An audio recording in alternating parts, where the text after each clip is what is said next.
Hello everyone. In this video I'm going to talk about the panoramic view monitor, or the 360 degree view monitor that is on a Toyota Rav4. So I've got a 2024 model Rav4 here, but this applies to other Toyota vehicles as well. So yeah, let's get into it. So what you see on the screen here is a split view. On the left you can see the reversing camera, and on the right what you see is the 360 degree view. It is quite a useful view to have, and you have to note that I put my car on reverse here. So when I put my car on reverse, this comes automatically. But I can also control how I see this, and there are some options and settings here, and we can go through that. So the top one here is actually something that defines how I see this, whether I want a split view, whether I don't want a split view. So the first option here is a very wide reversing camera view. You can see that it's got a wider view here. So the next option here, it's got a narrower view, slightly different line of sight. And the third option is the one that I prefer, where I have a side-by-side view of my reversing camera, and also from the top. It's quite handy when reversing out. The next setting here is actually these lines. So I can choose to not have those lines, etc. And these lines are quite useful as well. So if I turn my steering wheel, these lines move accordingly. So this will actually show me how I'm going to reverse out. So that's a very good safety feature too. But I can choose to change it to even remove it like that. So that means that I'll just see a line there.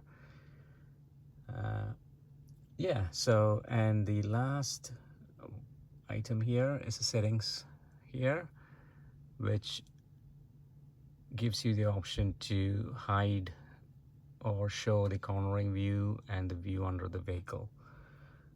There's also the option to change the vehicle body color if you like a different color.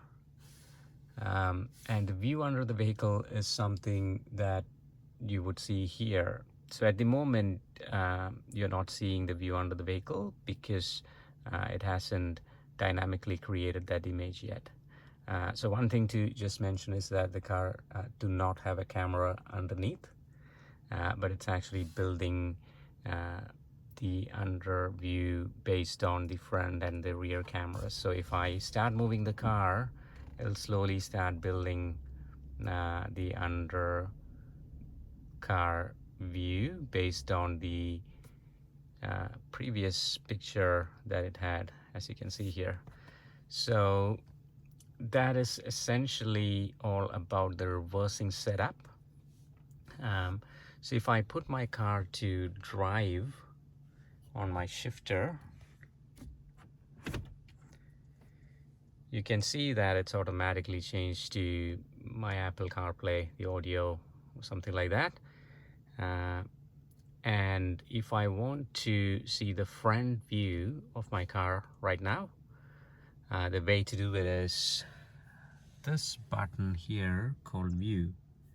So I can press that button there, and then I can see the front view here in a similar way. So now note that I'm on drive and I can see the front view of the car.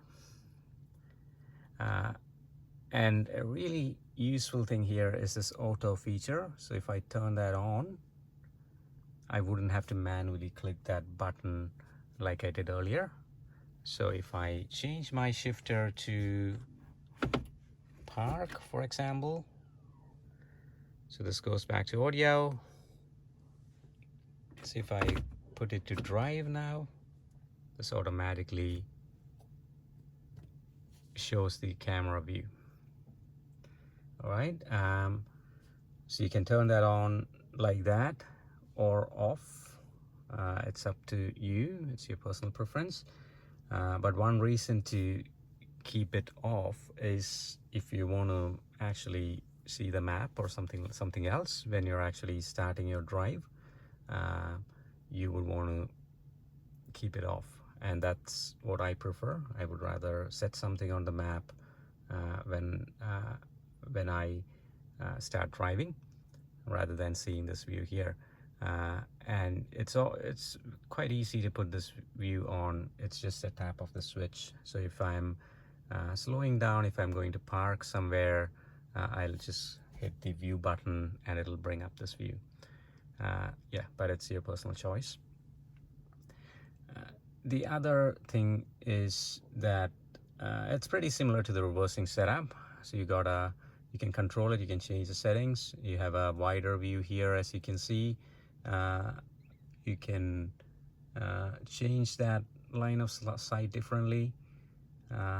And this setting here is the directional arrows. So if I turn my car to the left, it'll show me how I'll go. But I can turn that off. If I don't want that, I can keep it off. I can keep it on. Yeah, and I've got similar settings here, similar to the reversing view. Yeah, and one key thing to keep in mind is that all these all what you see here is actually taken from the cameras in your car. So it's from your windshield, from your windshield cameras, the cameras on the side mirror, front grille. So it's a good idea to keep all the cameras clean as possible. The other thing to mention is that is that if you close your side mirror, for example, that'll impact your view and your vision in the camera.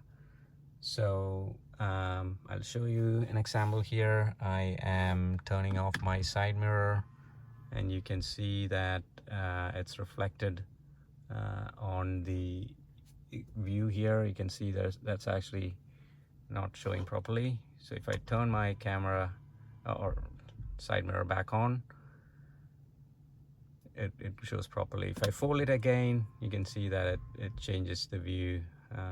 It has some sort of distorted view there. So it's quite important to have your side mirror out properly before you start relying on this camera here. So I hope that this video's given you some tips and information on how to use your panoramic view monitor and your cameras. Yeah, thank you all.